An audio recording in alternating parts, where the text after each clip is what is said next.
بادبان علی کرم اللہ وجہ کریم وصف سرکار یہ ہے. بادبان علی کرم اللہ وجہ کریم وصف سرکار یہ ہے. نہ قد میں لمبے ترنگے تھے نہ ناٹے پوٹے قدامت درمیانی ہے. واللہ سنو زلف گنگریالی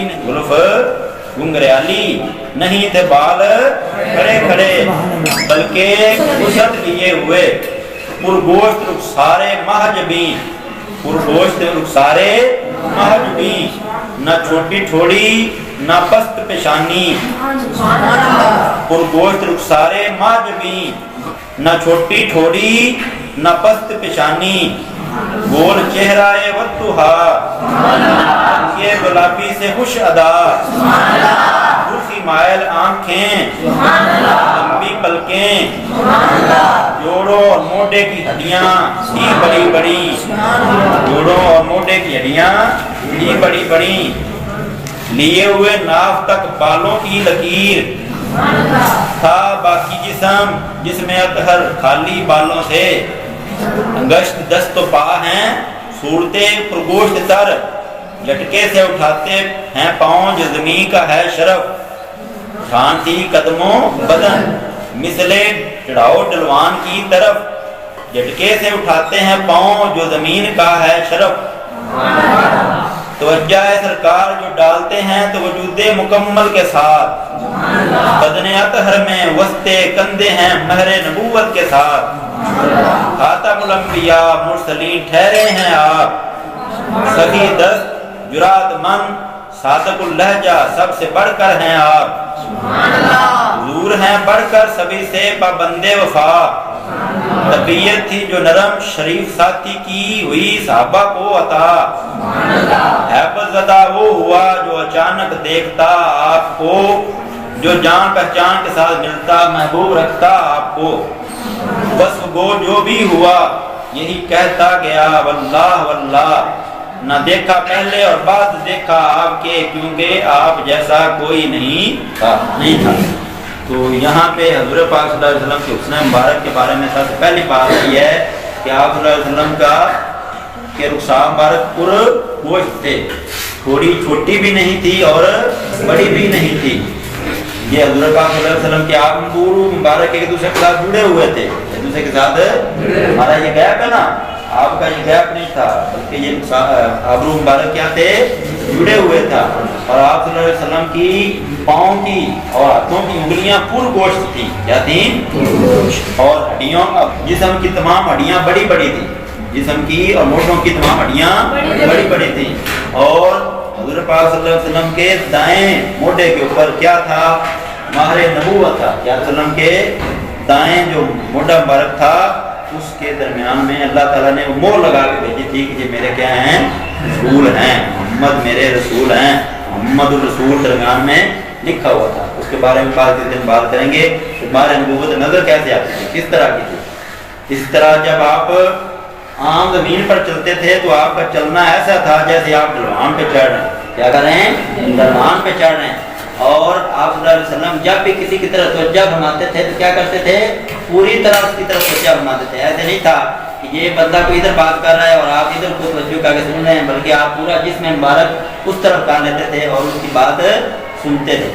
اس طرح آپ صلی اللہ علیہ وسلم کے چہرہ مبارک کا جو چمک تھی وہ اتنی زیادہ تھی کہ جس دن آپ کی پیدائش ہوئی اس دن آپ کی والدہ محترمہ حضرت آمنہ رضی اللہ عنہ فرماتی ہیں کہ مجھے مصر تک کے احرام نظر آنے لگ گئے. مصر تک کے احرام نظر آنے لگ گئے. آسمان سے ستارے اترتے ہوئے نظر آنے لگ گئے.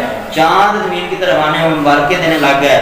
اسی طرح جب آپ حضرت حلیمہ سعدیہ رضی اللہ عنہا جنہوں نے آپ کو دودھ پلایا اور آپ کو بچپن میں پالا پوسا پرورش کی آپ کی, ان کے گھر میں جب آپ آئے تو وہ غریب دائیا تھی. کیا تھیں؟ غریب دائیا تھیں. آپ بہت ہی زیادہ غریب تھی. تو آپ کے گھر میں دیا ہوتا تھا اس کی جو یعنی تیر والا ہوتا ہے اس کو آگ لگا کے روشنی کرتے ہیں تو اس کی روشنی صرف اتنی ہوتی تھی کہ وہ خیمے کے اندر تھوڑا سی روشنی کرتے تھے. لیکن جس دن آپ رضی اللہ عنہ حضرت پاک صلی اللہ علیہ وسلم کو ان کے گھر سے دودھ پلانے کے لیے اپنے اس خیمے میں لے کے آئی تو لوگوں نے دیکھا کہ اس کی روشنی کی وجہ سے نہ صرف خیمہ روشن ہو گیا بلکہ ارد گرد کے سارے علاقے میں بھی روشنی پھیل گئی. اور لوگوں نے پوچھا کہ اے سعدیہ اب تم نے حلیمہ سعدیہ تم نے کون سا دیا جلایا ہوا ہے کہ تمہارے خیمے میں بڑی روشنی ہوتی ہے اور ارد گرد کے علاقے میں بڑی روشنی ہوتی ہے؟ انہوں نے کہا میں نے کوئی دیا نہیں جلایا بلکہ میں نے قریش کے قبیلے سے عبداللہ کے گھر سے ایک بیٹا لائے پرورش کے لیے لایا ہی ہوں جس کی روشنی سے میرا گھر اور ارد گرد کا علاقہ بھی کیا ہو گیا ہے چمک اٹھا ہے۔ اسی طرح آپ صلی اللہ علیہ وسلم کے سینے مبارک کے بارے میں کہا گیا ہے کہ اس کے اوپر چھوٹی سی بالوں کی ایک لکیر تھی، چھوٹی سی سینے مبارک پر بالوں کی لکیر تھی، سبحان اللہ نہیں کہنا بنتا، چھوٹی سی بالوں کی ایک لکیر تھی اور باقی پورے جسم پر بال نہیں تھے، باقی پورے جسم پر بال سینے میں ناک تک آپ صلی اللہ علیہ وسلم کی جسم میں سر پر بال تھے۔ اور آپ صلی اللہ علیہ وسلم کی شان یہ ہے کہ آپ صلی اللہ علیہ وسلم جب اپنے رمضان مبارک کو کھولتے تو یہاں سے نور نکلتا تھا، کیا نکلتا تھا؟ دیکھنے والے کو ایسے لگتا تھا جیسے چہرہ روح مبارک سے منہ مبارک سے نور کی لاٹ نکل کے میرے منہ پر پڑی، ٹھیک ہے۔ اس طرح آپ صلی اللہ علیہ وسلم کے حسن مبارک کی یہ ایک خوبی تھی کہ آپ صلی اللہ علیہ وسلم کے چہرہ انور کو جو دیکھتا وہ اپنی نظروں پہ کنٹرول کھو دیتا اور اس کو پتہ ہی نہیں چلتا، وہ آپ صلی اللہ علیہ وسلم کو دیکھتا رہتا ٹک ٹکی باندھ کے دیکھتا رہتا۔ کئی یہاں تک کہ کئی بار دیکھا گیا کہ صحابہ کرام رضی اللہ عنہم مجمعین کو بھوک لگتی تو صحابہ کرام رضی اللہ عنہم گھر میں کھانے کے لیے کچھ نہ کھاتے بلکہ آ کے حضور پاک صلی اللہ علیہ وسلم کی زیارت کر لیتے اور صحابہ کرام کی بھوک اتر جاتی۔ ہم کہتے ہیں نا، آپ نے سنا ہے کہ رمضان کے روزے صحابہ اور حضور پاک صلی اللہ علیہ وسلم نے جنگوں میں بھی رکھے، ٹھیک ہے، تو وہ کیسے ممکن ہو گیا؟